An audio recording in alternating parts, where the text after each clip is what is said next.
Okey, sebelum melakukan kerja grinder, pastikan kita menggunakan pemegang dia. So ini pemegang dia, kita akan masuk di sini. So kita cuma pusingkan saja sehingga dia ketat. Okey. So dia akan jadi macam ni lah. So grinder ni dia boleh dua side, kiri dengan kanan. Sini pun boleh juga. Ikut keselesaan kita bila kita menggunakan grinder ni.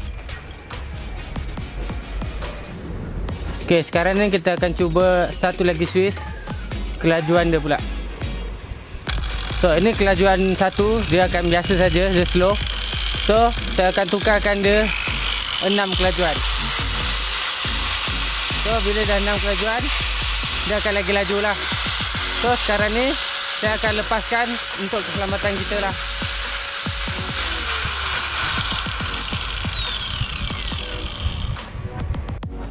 Setiap kali kita gunakan grinder, pastikan handle ni kena pasang. Okey, untuk keselamatan diri, kena pasang handle ni.